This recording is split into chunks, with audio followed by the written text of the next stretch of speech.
if we're crystal clear, I create value by doing this, and here's how I would create that value in your company phone number. Done. Who doesn't call you after that? The job is not to blend in. Your job is to stand out. You're not there to be famous to a million people. You're there to be pricelessly famous to 20 people. Today, if you don't understand and you cannot draw a direct line between what you're doing and the value you bring to the table, you're in trouble.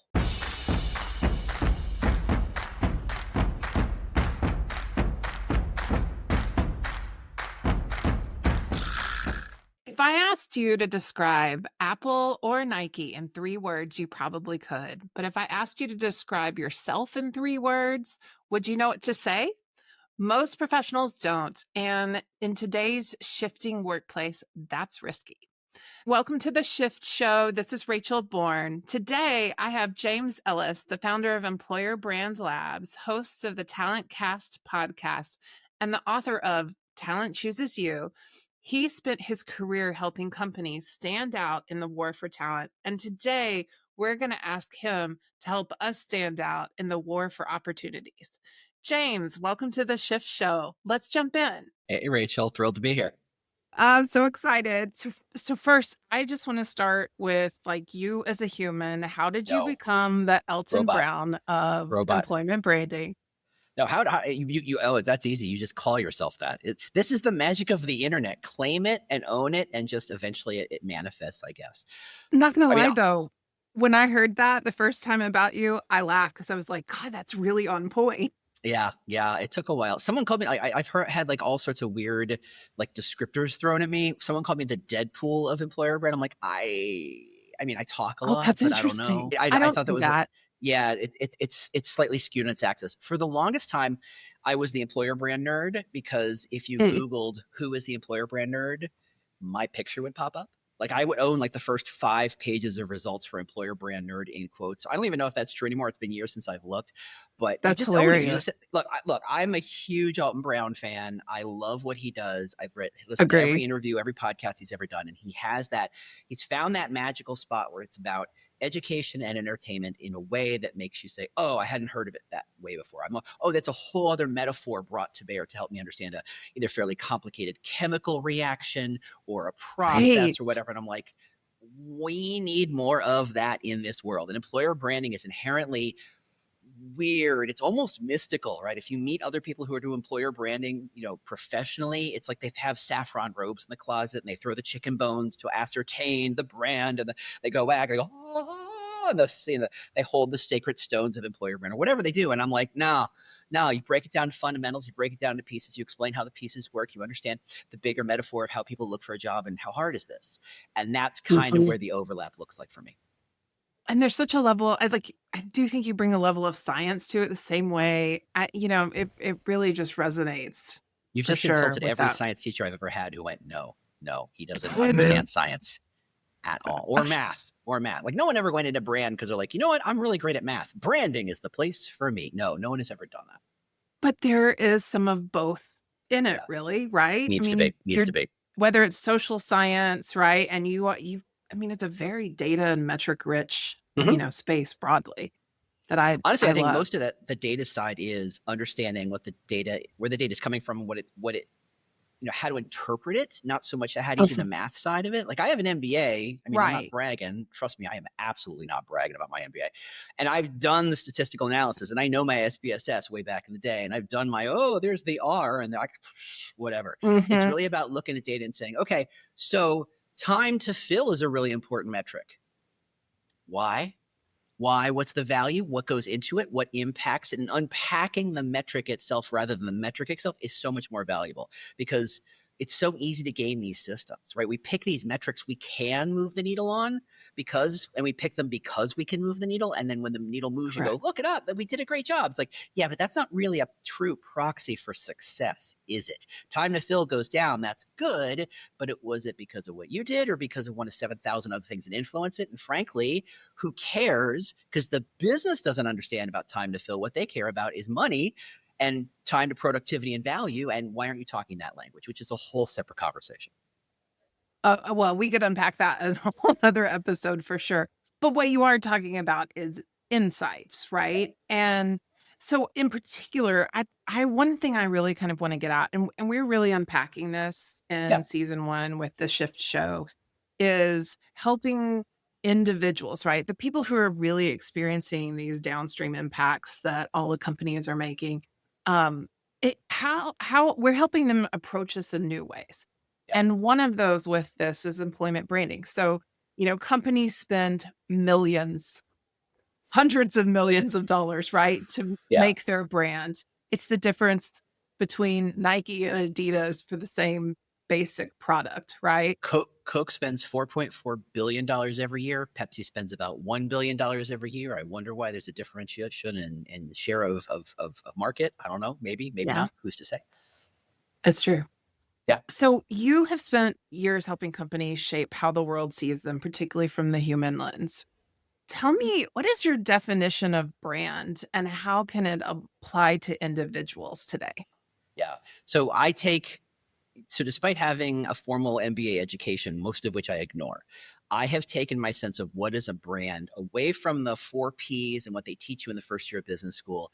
And I Mm, focus on the broader sense of what a brand is. And you think about things as a brand is a promise, a brand is a reputation, a brand is an intention, it's a direction, it's a sense of North Starness, it's a sense of process. It's all those things wrapped up into one. And the idea of a brand is, I mean, when you get down to brass tacks, Coke versus Pepsi, Nike versus Adidas, wherever you're from, it's a question of those shoes are the same shoes. Those sodas are the same sodas. I'm sorry. If an mhm. alien came down and looked at those two shoes, they'd be like, I can't. Those are the Shoes. same pictures. Those are shoes, right? Mhm. And they might tell, they'll tell you the difference between a Louboutin versus a Nike. That's obvious. But a Nike versus Adidas versus Puma, no clue. And it's a style issue. And the truth is, a brand is not just what is the company saying, it's about how you feel when you choose that. What is the story that by choosing that company, by choosing that brand, you are telling yourself and telling the world?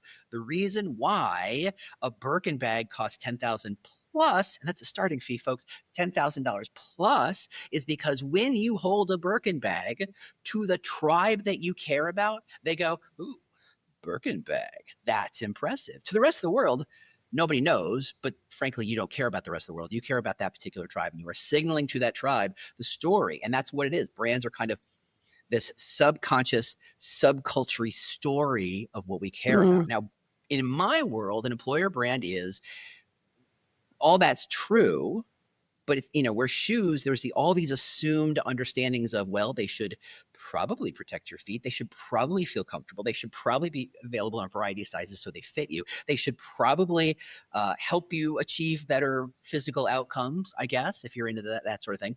That's the mhm, promise of a shoe. That's the promise of every shoe, whether it's Skechers, the thing Payless sells, the Nike, or wherever. They're all kind of that promise. And then they have the extra added promise of, well, they look okay. They look pretty good. Or they stand the test of time or whatever. In employer brand, there's all these assumptions of, well, if I'm choosing this company as an employer, I'm assuming the paycheck's going to clear. I'm assuming it comes with some basic levels of benefits. Otherwise, what the heck am I doing at this company? I'm right. assuming there'll be a boss who will tell me these are the goals and this is what we should be doing. Everything after that is kind of up in the air. And that to me is the question of, when you choose a job, you are choosing based on 3 simple ideas. What is the mission of the company? What is the day-to-day experience of that work? And what is the reward from it? Or in other words, what are we doing? How do we do it? What do we get when we do it? Simple Mhm. as that. And you can unpack that for days. And I'm literally writing a book where all I do is unpack this. Okay, Love it. now let's pivot. Now let's pivot to your actual question of, how do you bring it to people? What's the difference? As a, pick your job title at will, project manager, nurse, electrician, developer, salesperson, whatever, writer, I don't care. Mhm. I always tell people who are looking for jobs, and they're like, "Oh, I'm having problems looking for a job," and the level of angst, which is rightly high. I mean, I get it. I've been in those places where you're like, "Why is no one engaging with me? What's going on? What's happening?" The lack of information coming back to a job seeker is next to nil, and it's deeply unfair. And I feel so sorry for people who have to go through that process. As someone once joked, "There's no harder job in the world than looking for a job." So I think that's Joel Alge. I'll give him credit for that one. Anyway, That does sound like Joel. Yep. it does. It does. It's right up his alley. But the thing is that people get angry because they say, I found this job. I am perfectly qualified for this job. Why didn't I get the call? Do you not understand that 1,000 people, almost all of whom are equally qualified as you, also applied for the job and their resume looks exactly like yours and they're saying the exact same things and they read the exact same books, they're using the exact same power words.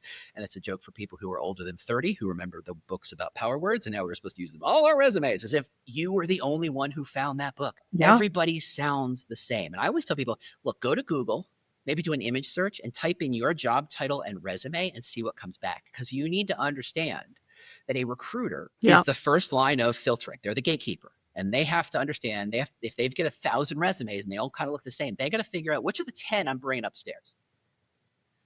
If your job is to fit in, you're toast. It's a lottery winning. It's picking a random number and maybe you'll get picked and most likely you won't. Statistically, the odds are not in your favor. But if you stand out, if you show how you are different on some level, in the same way that companies are thinking about how do we do it, what do we get, we do it, you have to think about what do you bring to the table? What can you bring to separate yourself from the pack? Because the job is not to blend in. Your job is to stand out. And if you do not stand out, you are in the game of, it's like a claw game. Like they're picking a random prize and you just happen to be in the corner. It's not that you're bad. It's just that you happen to be a bad spot and you didn't get the claw pick. But if you stand out, if you make your resume look a little different or sound a little different or present yourself a little different or spin yourself or position yourself in a different way, a recruiter who has limited understanding of what it is you actually do all day will go, huh, that's interesting, which, by the way, is like 90% of the game. Just getting a recruiter to kind of pause and go, huh, I hadn't heard that before. You're already winning, because you go from, I am one resume of 1,000, they all look the same. Now you're in a game of, okay, maybe not every recruiter will pick you, but a way higher percentage of recruiters will be like, I remember that one. So when I'm picking the 5 or 10 I take upstairs to the hiring manager, you are much likely to get picked because you are at least different. Maybe you're an alternate. Maybe you're a different way of looking at things. Maybe you're just presenting something that the recruiter goes, oh, I think I kind of understand what that value is. I think I'm going to put that in the pile. That's how you win. It's a game of standing out, not of wearing a chicken outfit, not of saying the crazy stuff just to say that, I do not encourage you to swear in your resume just to stand out. That's not what we're talking about here. We're talking about the sense of, if everyone has those same skills you do, why pick you? And that is a deeply existential conversation in and of itself. It is incredibly hard to do. I mean, I can't tell you how, and particularly I meet these incredibly talented professionals, 20 years of experience, and they're like human Swiss Army knives. Yeah. They could do anything. But getting specific and narrow and even seeing themselves as a brand with that differentiation, right, that you're talking about. Because most people don't understand hard. what a brand is. They go, like, when you say you need to see yourself as a brand, they're like, but I don't need a logo. Like, that's not what we're talking about here. You are the nurse who excels in small situations, right? Small offices, small clinics. That is what your 20 years of experience has done. You've seen the big stories, you've seen the big hospitals, you've seen the big systems, but you bring something special inside a very particular kind of box. And that's kind of the game. You're almost trying to figure out, how do I make the box to which I apply small enough so that I am the obvious choice inside the box? Because ultimately, how many nurses are there? Like millions of nurses? You can't be the best nurse. You just can't. What you can be is the best amongst a very small subset. So you have to define your own subset. So you can say, okay, amongst these 100 nurses, this is why I'm the best, because chances are these 100 are the 100 who are applying for this job. I just need to beat them out. Like that. So how do you kind of differentiate within that smaller subset? And one of the things I'm trying to unpack, and this is what I'm hearing really from you, is that there's a mindset issue with this, right? So Totally. The professionals struggle to see themselves as a brand, in part because this mind issue. They think, I'm going to go apply to hundreds of jobs, right? That's going to give me more choices. And, at some point I'll get through that one. I'll be the 1%, right? It's the law of big numbers. And get there. There is absolutely a strategy with that. What you're also really saying is get very clear on what you do and then target very specifically there. Yeah. And that is the game, is to figure out what kind of, Mm-hmm. because I pick small versus big. That is one factor amongst so many. I am Mm-hmm. the perfect nurse inside a family practice situation, or where the founder doctor is blank, whatever Mm-hmm. that blank is. Like there's so many practices out there. There's so many varieties of things. And I encourage people to say, look, especially if you're on the younger side, not necessarily entry level, but still sub 5 years of experience, you're trying to figure stuff out. Self-define your own niche. Say that you are focused on this box. And the fact that you are showing that you are caring about that box, not just any box, sets you apart. Honestly, it's in most places, that's enough to kind of get you out of the 1,000 and into the 100 or 50. It may not get you into the 10 yet, but just start. And that, there's so many ways to slice and dice that thing to say, this is the box in which I'm the best. And I think so much of the problem comes from this idea that the way we think about work and the way we have always thought about work up until about 2 years ago, when a little thing called ChatGPT kind of scared the crap out of everybody, which was rightfully so. Still is, I think. It still is. It still does. And it's still freaking everybody out. And again, rightfully so. This idea that a job was the thing where you showed up and your boss told you what to do. And thus, your success was a function of what your boss told you to do. And the truth is, we are entering a world in which bosses aren't going to exist on a lot of levels.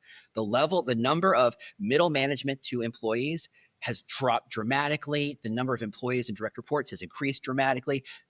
It's expected now in so many locations that when they hire you to be the expert, not just at the technical thing you know how to do, but how to apply it, how to think through that challenge, how to bring it to bear. How many jobs 20 years ago were expected to be experts that now, if you do them now, part of the job is and sell it to leadership, right? There's this level called meta work. And manage your massively growing team. Yes. Right? You got to manage in both directions. You got to manage up and sell it up to your boss. At the same time, you're going to manage a bigger team. There's a concept someone referred to as meta work. It's the amount of time you spend working about work. Like, and as an employer brander, I live in this world so hard. Like the amount of time I spend, even an in-house employer brander, trying to justify my existence to the company or leadership I'm trying to talk to, insane. Like 90% of my time was just saying, look, there's a reason somebody hired me to do this job. Let me do my damn job so I can help you. Not, okay, for the 17th time, this is what employer brander is. This is why you're here. This is what I'm trying to talk about. This is how I help you. It's like, oh, that's true. Not just employer branding. That's true across the board. Lawyers have to justify their existence? Salespeople have to justify their existence. Developers, nurses, everybody's having to justify their existence. And it's a function now of the work gets harder because we put these obstacles, but at the same time, those obstacles allow us to understand our own value better, so that we do type up our little resume, we can imbue it with that sense of, this is where I'm excellent. This is where I'm exceptional. This is how I bring value. Because in the end, all of this is a conversation around value, not values, not we're great, we have integrity, but more about what is the value you're bringing to bear. And I think we've applied so many of these layers of abstraction over the concept of value that it makes it very hard to re-unpack it.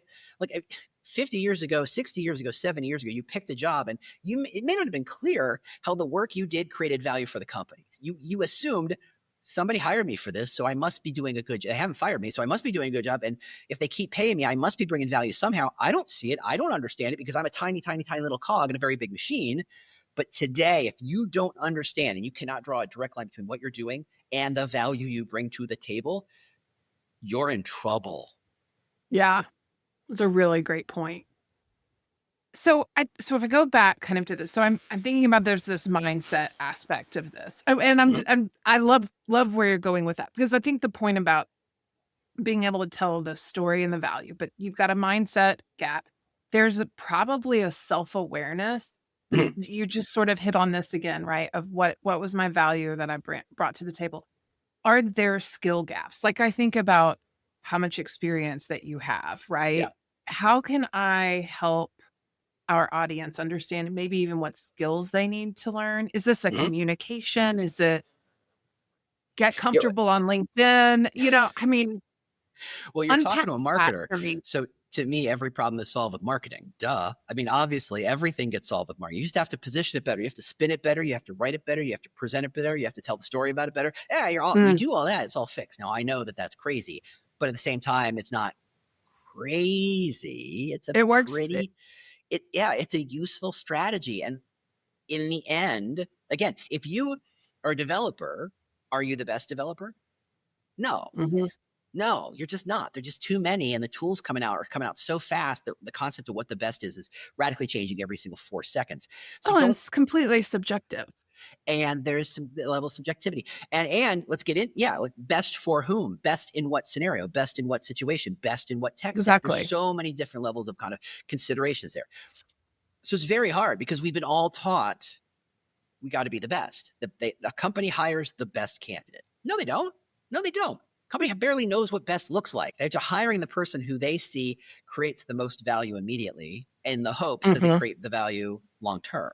So your job is to show your values, to show how you bring value, because the truth is, whatever your skill is, that skill almost never has its own inherent value, right? The salesperson who brings in the money has no inherent value unless they have a good product to sell. Right? They don't bring in money. What they do is they create the connection between the buyer and the seller, show the value to the buyer, make sure that value is more than what it costs to sell it, make that transaction support it. There is no inherent value in writing Salesforce and making the phone calls and setting up the calls and doing the demos and writing the contracts and answering the questions and being nice. There's no inherent value in that. You have to show how you limit risk. You have to show how you're limiting costs. You have to show how the thing you're doing connects to value. And that's the mindset we need to get into. So even if you're not the best, you are still creating value. The question is, how are you shaping that value? How you're presenting that value? And now, how are you talking about it? Yeah. Now, the proxy for that used to be, okay, you have to say outcomes in resumes, which I don't disagree with, right? That was the big thing. 30 years ago, we went from use a lot of power words to, okay, you have to show your outcomes. And then, of course, and if you can use numbers, that's always better, as if numbers are magically better. I get that there's a psychological component in showing numbers. Not going to get into that. Yeah. But the truth is, what they're really trying to get at is, tell me how you bring value, so that I, as the hiring manager, can kind of go, oh, if they brought that kind of value to them, I can see how they can bring this kind of value to me, which, by the way, is the only thing that matters in this conversation. And if you can figure out, as the job seeker, how to leapfrog that process and go, okay, I've done enough due diligence in this company to get a good sense of what they do. I'm smart enough to kind of project what their challenges probably are, not because I have insider knowledge, but because, well, I've worked at companies like that, and they all, if I think about it, have similar problems. They go through similar life stages. They go through similar processes. I can infer some ideas. Okay, if that's true, here's how I would bring value to that. Now, for me, I would say that's your whole resume. That's the whole totality of your resume. Oh, you have skills. Don't you went put to all college, those other things you did. Yeah. Bottom of page 2. Bottom of page 2. That is keyword shit, right? That is just stuff it later. It is. I think of, if I could make a perfect resume, it would simply be if I can show that I have a fairly clear understanding of you and your problems relative to what this job is about. And I can say in 3 bullets, this is how I would change things to create value today. It would say name at the top, email, phone number, city, so we understand each other, 3 bullets, page 2. That's like the whole resume. Because ultimately, when someone scans the resume, that's all they're actually looking for. And what they usually have to do is this translation and transcription and kind of put the dots together. And this is, well, they say this, but what do they mean by this? And very often, English being a complicated, messy language with way too many words in it, we use words to obfuscate and to spin and to overposition and to kind of make it seem like we were more important, or to overstate the value or overstate how we did it. If we're crystal clear, I create value by doing this, this, this, and here's how I would create that value in your company. Phone number. Done. Who doesn't call you after that? Who doesn't immediately go, put down the coffee, get that going? Like, that's where you want to be. And that but let's unpack that for a second. It shows you understand your own value in this situation, which is a situation you only understand because you understand their world possibly better than they do. There's another asterisk in all of this, is What percentage of jobs are going to be hired over the next 5 years that the person doing the hiring has infinitely less knowledge about the job than the person being hired? You are hiring specialists who know infinitely more about the subject than you do. How do you judge who to hire? So it's the job seeker's job to make that so patently, clearly obvious that the person goes, I'd be a fool to not at least put this person in my consideration set. And that is what a resume, that is what a job seeker process should be about. Show your value relative to what they care about, then shut up for a bit. No one cares about your hobbies. Yeah, nobody cares about your hobbies. Nobody cares about what that job you had 15 years ago. Absolutely nobody cares your GPA. Here's the value. Here's how you are going to see that value. Here's how long it might take. And now I'm spitballing here. If that sounds surprisingly like what a freelancer might pitch as a proposal, I think you're onto something, because we are working in a world where even if it's a full-time, full so FTE, interesting. Yes. Yeah. Everybody is a freelancer now. Everybody is pitching. Everybody is gigging. Everybody is doing this thing. That is the world. And if that's how you show it, then embrace that. Mm-hmm. Yeah, that's a really good analogy. I love that. So if I took your employer branding toolkit, and I scaled it down for one person, what would we find? How do I get that clear? Unpack that a little bit for me. So I am doing this on the fly, so there is no like really nice, we should tell people this is not a pre-prepped thing for poor Jay. Here, well, let me show you my 4 slides. Click, click, click, click. Like, no, I don't have that. I don't have like a poster and a really nice graphic I made in Canva for this. No, there's no like really nice acronym to really spell it out. Oh, it spells heart, right? No, I don't know. So that's okay. My model for employer brand is always, what are we doing? How do we do it? What do we get when we do it? How would we flip that around? And you're saying, what do I do? How do I do it? What do you get when you let me do it well? Those are the 3 ideas. Now, in companies, I think of those 3 buckets not as I have to be interesting in all 3. I have to be different in one of them. So you think of a mission-driven company, which is everything from REI and NASA to SpaceX, because really SpaceX just cares about going to Mars. Those are mission-driven companies. And they're mission-driven companies because those companies can effectively pay at or below market level for talent without a problem, because people who work there go, I don't mind not making the top of the market because I'm going to Mars and I'm helping somebody else go to Mars. That's a mission I'm worth, I'm giving up for. Now, if your mission is we're going to string fiber optics across North America, maybe you got to pay more. Yeah. For me, 3 to 7% rule of thumb is how many companies are actually mission identified. Experience identified is way bigger subset. This is what we offer. This is the way our culture works. This is the way our leadership works. This is where our management works. You can work from home. We offer autonomy. We offer collaboration. We offer support. This is how we solve problems. That is all really interesting. And that's a pretty big bucket. And there's lots of different ways to kind of unpack that. And a lot more companies can be experience identified. And when you can't be either mission identified or experience identified, you got to go start, coughing up the cash to be reward identified. Spun the other way, what you do is just the simple sense of these are the skills I bring to the table and how they create value, right? The sense of, okay, I code, but I'm sorry, I've seen Lovable. Anything can code. Machines can code, right? Like ability to code is cool. How does it create value? How is what you do better than what Lovable or Bolt or whatever these kind of automated AI scripting tools can do for me? Okay, so set that bar. How do I work? Well, that's really where the work kind of connects to the value a bit more. It's like, okay, I code, but I either code as an individual, I solve concise, discrete problems effectively, efficiently, elegantly. That's value. There's some value there. And some companies go, finally, good. I need one person to own all my development so they can own this thing soup to nuts. I don't need a team. I need one person. Great. You'd be a perfect fit there. When I say you'd be a perfect fit there, I said you'd create a lot of value there. Please make that mental kind of like translation, right, for everybody. At the same time, you could be a developer who says, look, I've been doing a lot of development, but I see things structurally. My code's good. It's not bad, but really I think about the bigger picture. I think about the structure of how all these big pieces work together. And in a team situation, I tend to be the integrator.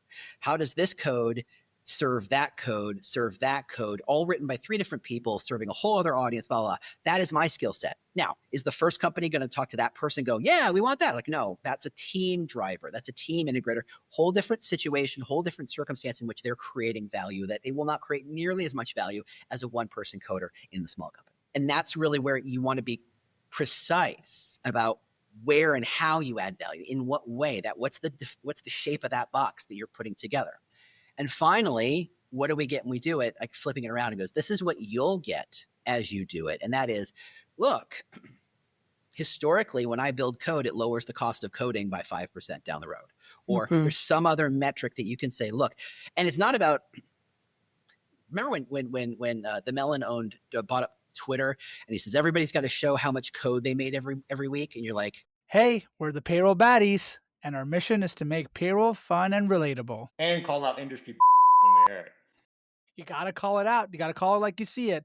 But we also got to shine a light on all those unsung payroll heroes out there, making sure we get paid. Yeah, those are the real payroll baddies out there, and we love sharing their stories and showing them love. With gold chain and everything, baby. By the way, SAP is the best payroll out there, and if you don't like it, get out. What? But he was outcome driven. That's true. No, yeah, he was character driven. He was driven by how many characters you could type. And it's like, if you just took your arm and smashed it across the keyboard, you could technically code way more than, a genius coder could. Of course, it's garbage, but who cares? Because he's measuring by characters. And that's the problem. It's like, how are you creating, what is the value being created? And that's really where it's hard, because most people, again, do not think about the value they're creating. They're so disconnected from that value, they don't know how to talk about it. So to me, that simple structure of, this is what I do, this is how I do it and for whom I do it, and this is how it leads to outcomes that matter, that becomes your whole resume. And frankly, it becomes, in essence, your brand. I'm the guy or girl who does this for this to create this. And there's a whole theory in branding about that model. That's it. We do this for this audience to create this outcome. It's a very valid brand framework, differentiated value framework. That's really what it is. And if you can fill in those gaps and fill in those things, that should be like 40-page font on the front page of your resume. Absolutely. You can extrapolate this across all industries. Everybody's like, get clear on your audience and solve niches their for problems, riches. right? And there's so many ways of kind of framing that. But because that's the truth. It's like, and Seth Godin, who I have a lot of respect for and a lot of quibbling with, which I think is appropriate. I think, we share the same hairdresser, so why not? Sorry. Are we not doing ball jokes? Come on, we're doing ball jokes. Anyway, we can't do ball jokes. What are we doing here, kids? This idea that who you serve is really what it's about. And very often when we start businesses, when we start engagements, we think about, how do we serve everybody? The truth is, nothing is for everybody. 10% of the world thinks the world is flat, people. You cannot get 100% of people to agree on anything. Get 4 of your friends to agree on pizza toppings. I'll see you in an hour, okay? Like, it is a fight, right? There's nobody agrees on things, so you can't be universally good to everybody. Johnny Ives is one of the greatest designers in the world. Would I hire him? No. Why would I hire a designer? I don't need a physical device designer. I have no value. That has no value to me.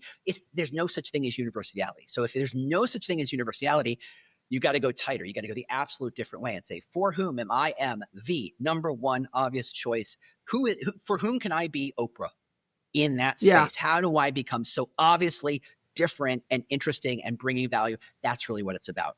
And there's so much fear in that process of saying, oh, I might be missing some opportunity, because you didn't want those opportunities anyway. You were going to be 1 in 1,000, 1 in 10,000.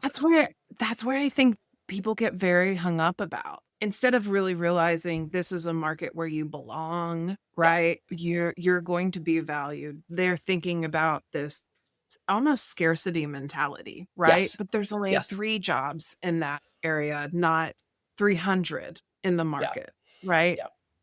It's very uncomfortable, and it's a challenging process, I think, that to really kind of get through. Even for myself, I'm having to unpack some of those things. It requires a lot of self-awareness. Yes. And reflection. Like, it's a process. Yeah. So Joel Lalji is right. Yeah. But then that's why I say go to Google and look up resumes, because and I tell this story a lot. Before I became an employer brand, like the job I had before I became an employer brander, I was working as a digital strategist in a company, and we were losing someone. They were going off to school. She was great. I was going to miss her. I said, here, I'm going to give you the greatest professional gift I can. She goes, what? I said, you're going to pick your replacement. And I dropped the stack of 75 resumes on her that someone had handed me. Hey, this is who applied in the last 20 seconds or whatever insane thing it was. And I said, spend tonight, go home, review every resume, bring back to me the 3, 4, 5, 10 I think you think I should see. She goes, okay. She has no idea what the gift I'm giving her. She comes back the next morning. She goes, oh my God. I'm like, I know. I mean, I just guess. She says, they all look and sound the same. I said, I know. They've got the same template. They got the same fonts. They got the same structure. They're all black and white. Everybody's the same. I said, so who are the ones you picked out? She goes, these 3. I said, why? She goes, this one started a TEDx. This one did a thing. This one did this thing. And compared to everybody else, they stood out. I said, do you get it now? She goes, yes, I get it. Yeah. That's why I keep saying, go to Google and look, because until it stares at you, black and white, right in the face, to say your job, you're fighting for people against all these people for the same job. Do you think looking like them is going to serve you? Yeah. Well, and a couple doesn't. of tips I have uncovered just like working with some folks and doing some coaching lately is one, using ChatGPT. They drop a 100%. job description in, use ChatGPT and say, what are the problems they're trying to solve?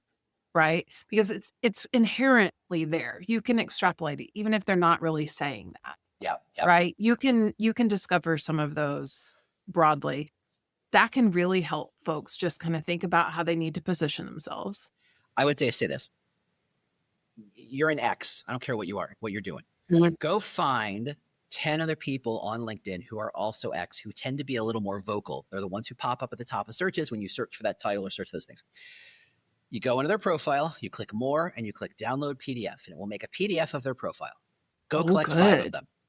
Give those 5 profiles, 10 profiles to ChatGPT and say, how do I stand out against these people?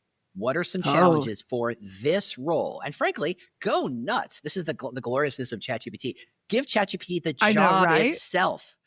Give it the job posting, and then say, here's the company profile, and say, here's the job, here's the company. Heck, scrape the career site and the About Us and the culture site. Bang, give it to ChatGPT and say, okay, I'm applying for this job.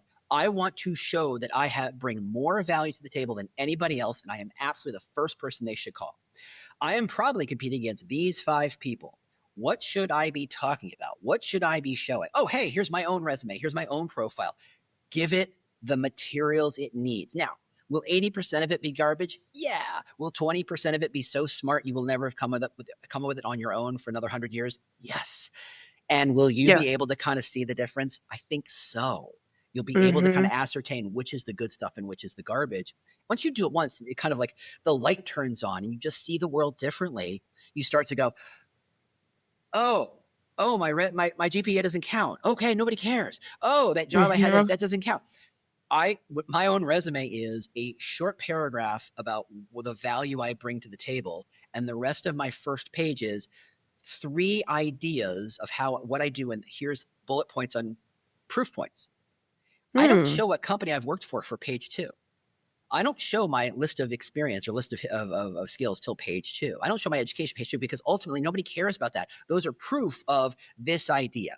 So I say, here is the thing that makes me different. Here's proof of how it makes me different. If you want further proof, it's on some other page. But if you have to go to that point, it didn't matter anyway. I was never for you. I do think about resumes a lot, like more than any other human being should who hasn't paid for it. You got to remember, resumes are commercials for you.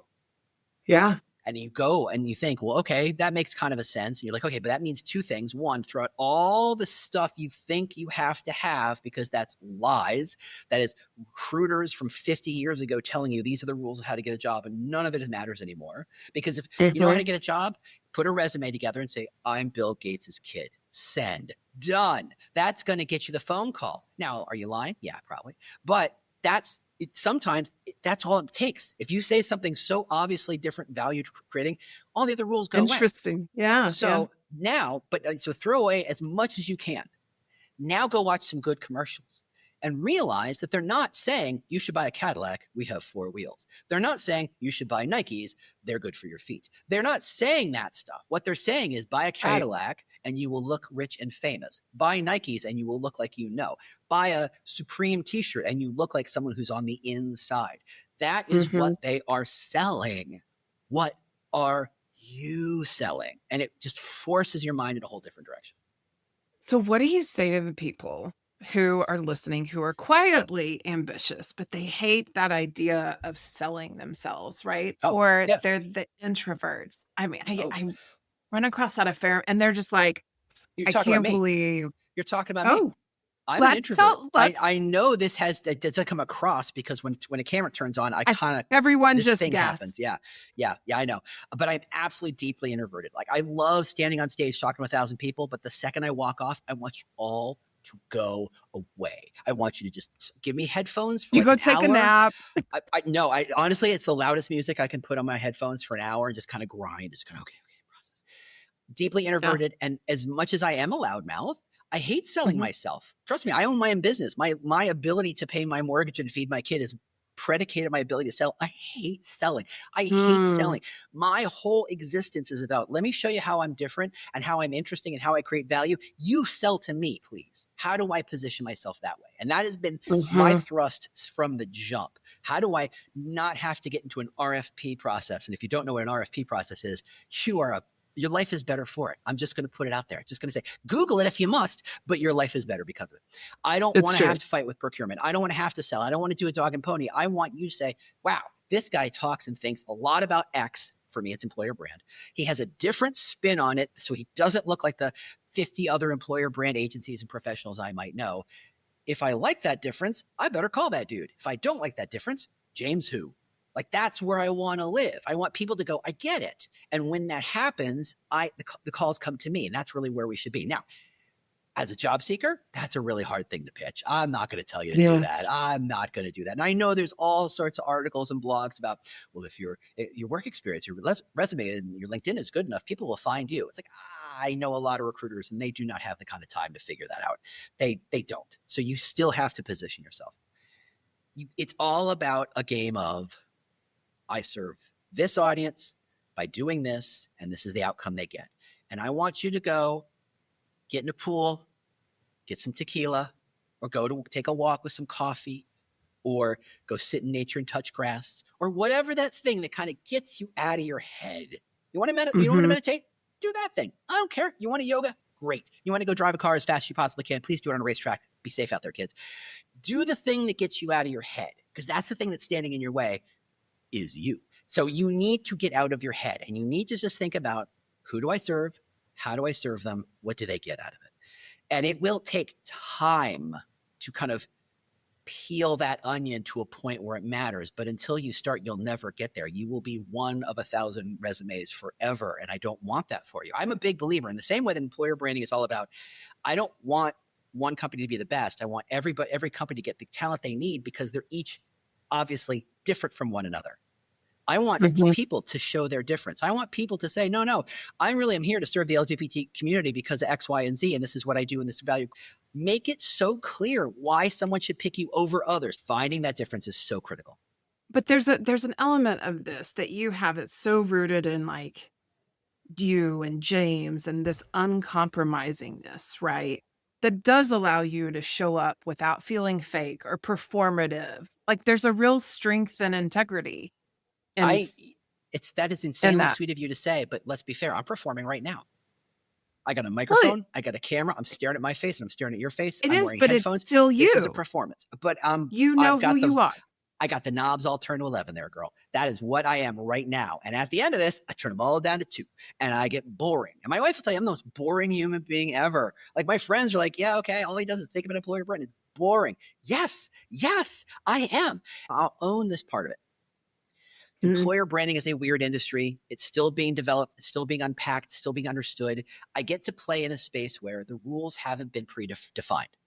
They never had. There's never been a time in which everybody knew the rules. It's still a thing that's new. It's only 30 years old. Yeah. I mean, literally 30 years old.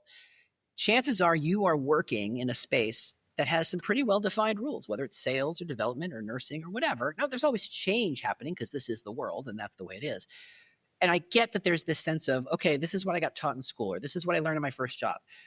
Most of work and being excellent at what you do is walking in kind of going, how do I forget everything I know without losing my skills, and kind of see the world as it is? See the challenge for what it is, not what I want it to be, right? I love that. The game of, I'm a man with a hammer, so show me where the nails are. That's a screw, not a nail. Okay, I better not. Understanding that's a screw and not a nail. Not my vibe. Yeah. But that's the game. And it feels like, well, if I have a hammer, and I've been taught since birth that my value is in hammering. So if I'm not hammering, I must be a loser and I must be doing something wrong. I must always find things to hammer, even if that's a TV and whatever. I don't care. I'm always hammering. That is a really hard feeling to let go of. Mm-hmm. And I think one of the things that technology is changing is the sense of, because I'm old. Look, I'm 53. I've been through some things. I remember Nirvana when they first came out. I bought that first album. I got game. I got credibility. If I'm wearing the Nirvana t-shirt, it's not because I heard of them. I know Nirvana. Okay, simple as that. I'm old.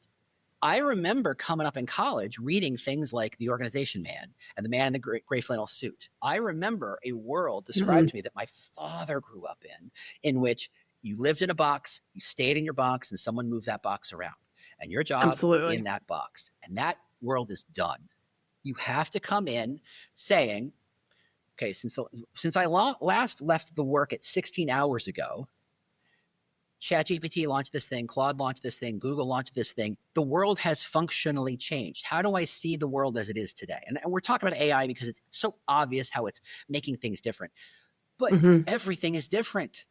Everything is different. And if you can come in and say, I'm going to look at this with clean eyes and a beginner's mind, if we want to go full Zen, and say, how do I see this for what it truly is? And how do I bring value? The act of thinking that way seems stupid. It sounds dumb. It sounds like, oh my God, I'm an idiot for about a minute. And then you're going to see something. You're going to be like, oh, I didn't see that before. The act of asking those things puts you in a headspace where you start to see those things. Right? I don't own a car.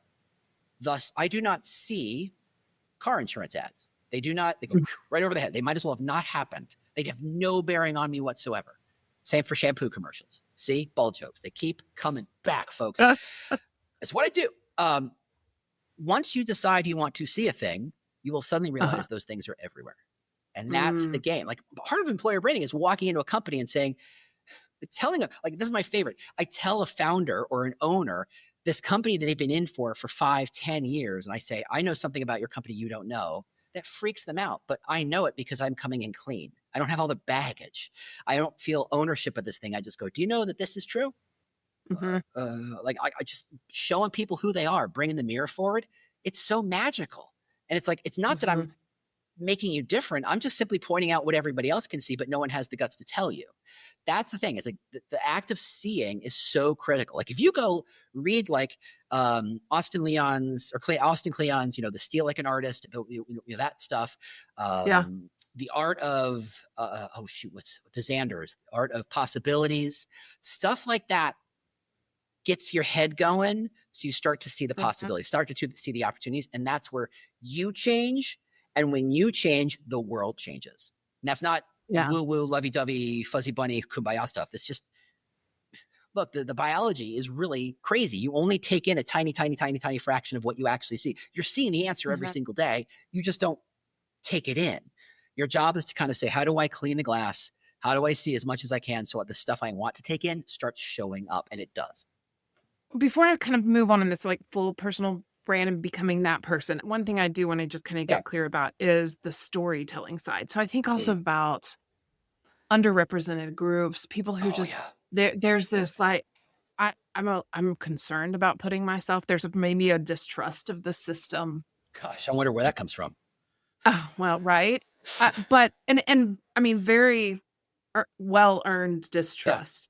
Yeah. How can they tell their story in a way that feels authentic and safe, not cringy? I'm going to say something really weird. I'm going to go out and live here for a bit, and hopefully this will not get me in trouble. I was listening to a podcast 3 or 4 years ago about marketing strategist, advertising agency strategist, whose job is to say, okay, take all the inputs and the brief in. Who's the audience? What are we trying to sell them? What are we trying to get them to understand? So we have to understand something about this audience that no one else understands about the audience, so that we can kind of talk to them in this way that no one else gets, right? That's the job of a strategist, which is crazy because it's really hard. And it's one of those jobs where 99.99% of your time is spent wasted. But that 0.110001% of time is like sparks and turns into billions of dollars. Nice. Yeah. And the strategist was a Black woman. And she says the best strategists come from underrepresented, underserved audiences because they've had to have their head on a swivel since birth.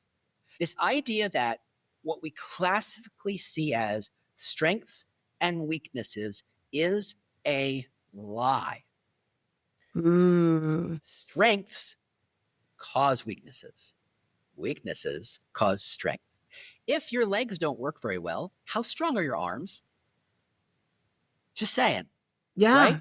Yeah. This is how things work. Your weaknesses force you to create strengths you didn't have. So whoever is listening to this is probably wrapped up in chains of, oh, this is where I'm bad. This is where I'm not strong. This is where I'm weak. These are bad things. And the truth is, you've got to go full Zen and say, understand what the yin and yang means. If you go and you really do the research, the yin and yang is there is a mountain and there is sun shining on one side of the mountain, and the act of the sun shining on one side creates a shadow on the other. So if you find the shadow and look the other way, you find the sun. You find your strength. If you understand where you are quote unquote weak, flip it around and understand how that's value to someone. To this woman, the fact that she was in this classically underrepresented, double down, Black and female. So, she's getting it from both sides. Take that spot and say, okay, I'm underserved, but what does being underserved allow me to have done and seen and learned? How do I translate that into a business model that makes sense? I think that's true of everybody. Really, it's about understanding that you have weaknesses, and that's usually look, we're all beset and fraught with our own weaknesses, and all we see are our own weaknesses, and it kills us every single day. And why would and you're searching for a job, you might as well put a big old megaphone on those weaknesses. Why would anyone pick me? Why won't anyone pick me? I am the worst. No one wants me. Everybody, I got spinach in my teeth. The whole thing, all this stuff is bad. And you are beset by it and overcome it. It's a tsunami of negativity. You take that negativity and say, okay, let's focus it. What do I think I'm being negative about? If I see that as a weakness, not as a bad thing, if that's a weakness, it's obviously leading to a strength. What is that strength? Now talk about that strength. I'm a big believer if you understand your weakness actually proves your strength, right? If you're a company that says we're really innovative, but we're really chaotic, well, guess what?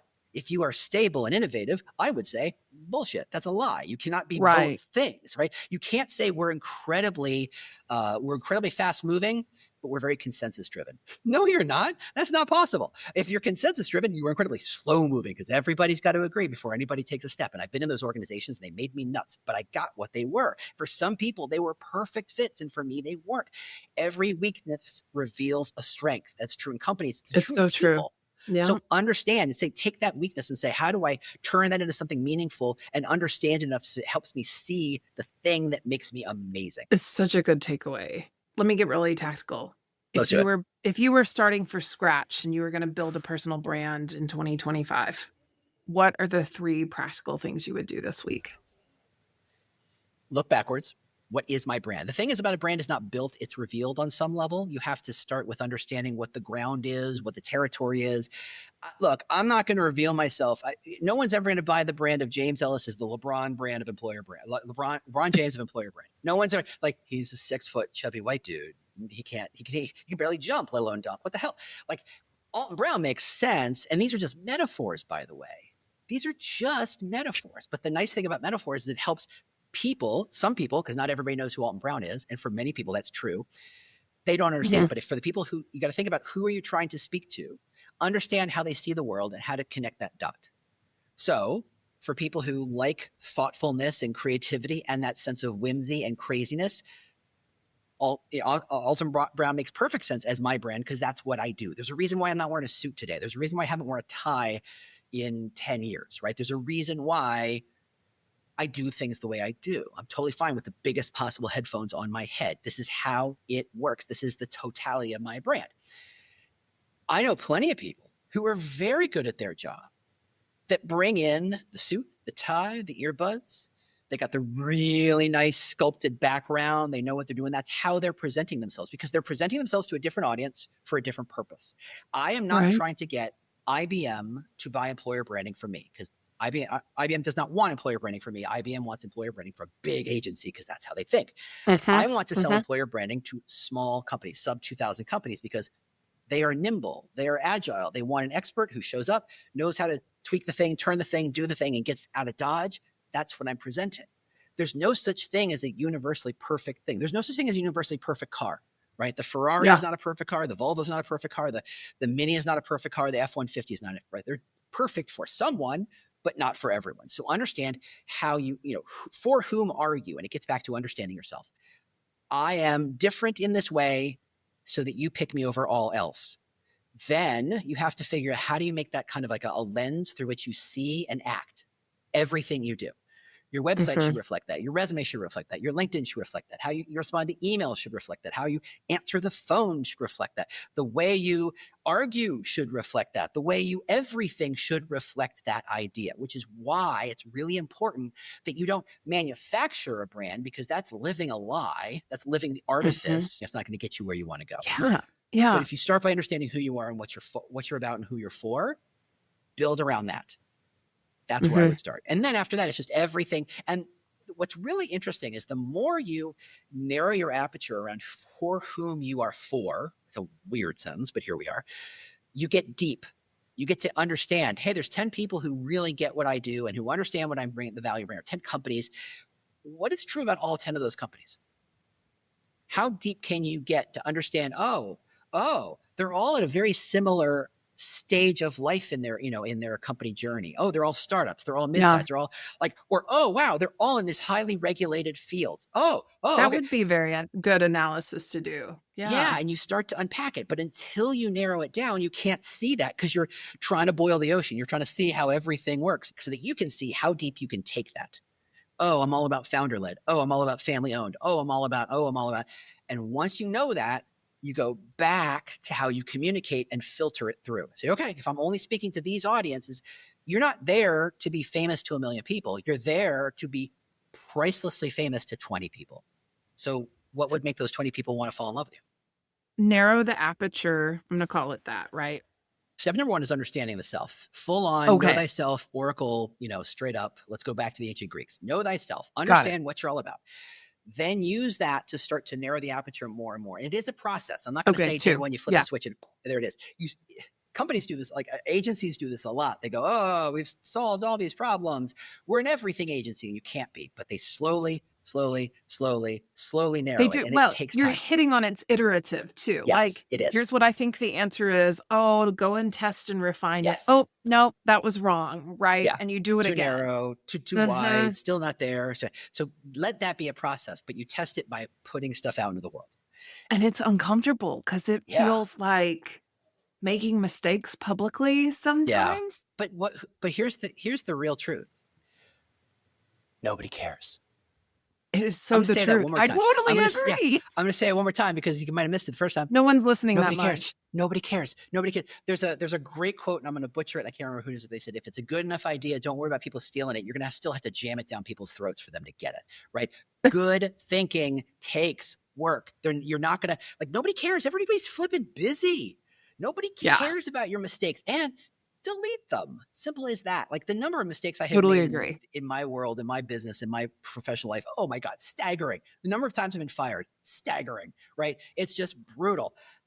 That's the game. It's not innovation. But it's not innovation if it can't go wrong. If you are putting yourself in a spot where what you do has to be right, you will never do anything. You have to be in a spot where it could go wrong and you're going to be okay, which means don't push all your chips in at once to make this one bet. Make lots of small bets. See what happens. Learn, grow, develop, change, adjust, tweak, pivot. And it's not until you truly get it. That's when you push the chips all in to make your big play, make your big bet. But up until that moment, nobody cares. Your mom probably doesn't even notice it. If someone listening today takes nothing else away, what is the one thing you want them to know about their personal brand? I'm delightful. I mean, no. I was going to ask. And then how do we know more about James? And where do we find you too? But Look, what's like the one takeaway you hope someone has from this?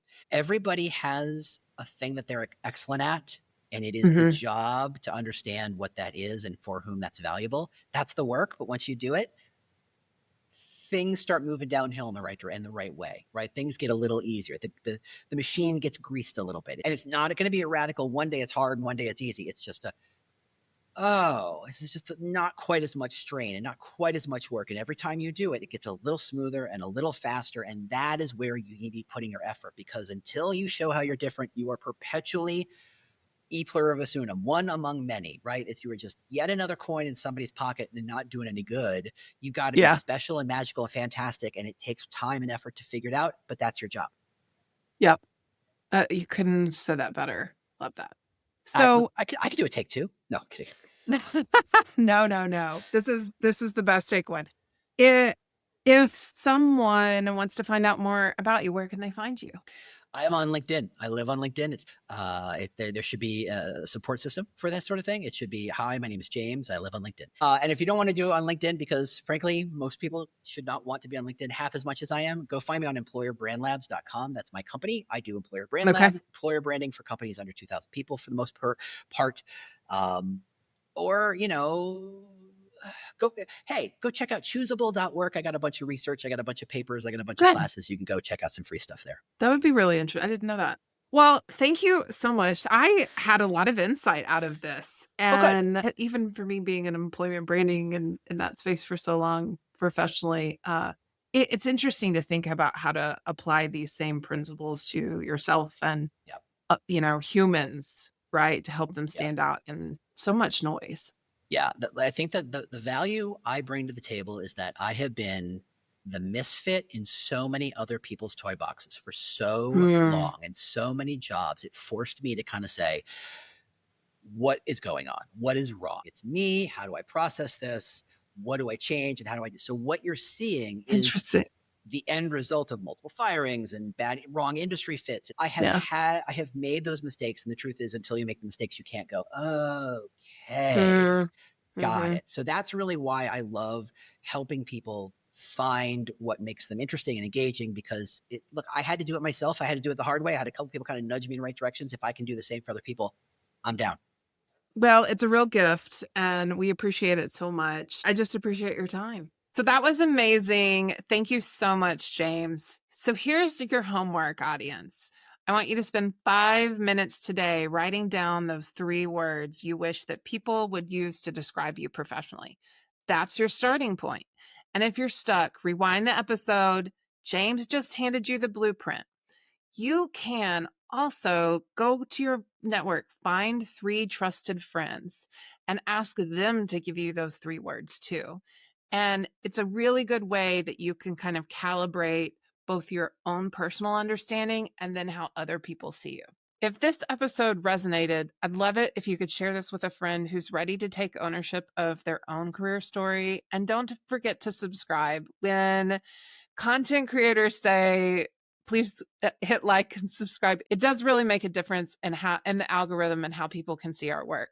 We've got more practical shifts to help you future-proof your career coming up. This is Rachel Bourne, and thanks for joining.